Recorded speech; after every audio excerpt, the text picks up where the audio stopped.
So, hello ಮಕ್ಕಳಿಗೆ ಇವತ್ತಿನ question.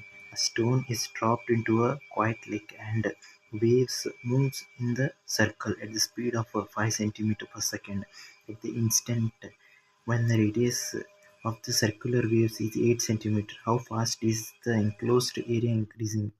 First of all ನಾವೊಂದು ಕಲ್ಲನ್ನು ನೀರಿನಲ್ಲಿ ಬಿಡಿಸಿದಾಗ ಒಂದು ಸರ್ಕಲ್ ಫಾರ್ಮ್ ಆಗುತ್ತೆ. ಆ ಸರ್ಕಲ್ ತುಂಬ ವೇಗವಾಗಿ ಈ ರೇಡಿಯಸ್ ಚೇಂಜ್ ಆಗ್ತಾ ಇರುತ್ತೆ.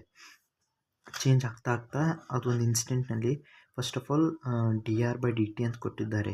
ಅಂದರೆ ರೇಡಿಯಸ್ ಎಷ್ಟು ಸ್ಪೀಡಲ್ಲಿ 1 ಸೆಕೆಂಡ್ನಲ್ಲಿ ಎಷ್ಟು ಚೇಂಜ್ ಆಗ್ತಿದೆ ಅಂದರೆ 5 ಸೆಂಟಿಮೀಟರ್ ಚೇಂಜ್ ಆಗ್ತಿದೆ per second.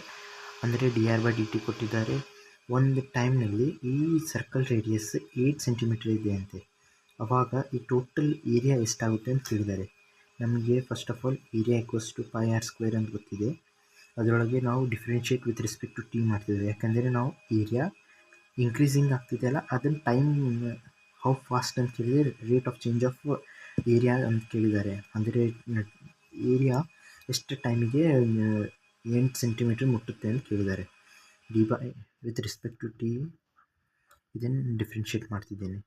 So dA/dt = π constant ಆಗುತ್ತೆ 2πr ಇಂಟು dr/dt ಆಗುತ್ತೆ. ಸೊ ಇವಾಗ dr value first of all ಆರಿನ ವ್ಯಾಲ್ಯೂ 8 ಅಂತ ಕೊಟ್ಟಿದ್ದಾರೆ. ಅಂದರೆ 8 ರೇಡಿಯಸ್ ಇದ್ದಾಗ ನಮಗೆ ಎಷ್ಟು ವ್ಯಾಲ್ಯೂ ಸಿಗುತ್ತೆ ಅಂತ ಕೇಳಿದ್ದಾರೆ. 2 ಕಾನ್ಸ್ಟೆಂಟ್ π ಕಾನ್ಸ್ಟೆಂಟ್ ಆರ್ ವ್ಯಾಲ್ಯೂ 8 ಆಗುತ್ತೆ. dr ವ್ಯಾಲ್ಯೂ ಇಲ್ಲಿ 5 ಇದೆ. ಸೊ 5 = 80π ಆಗುತ್ತೆ.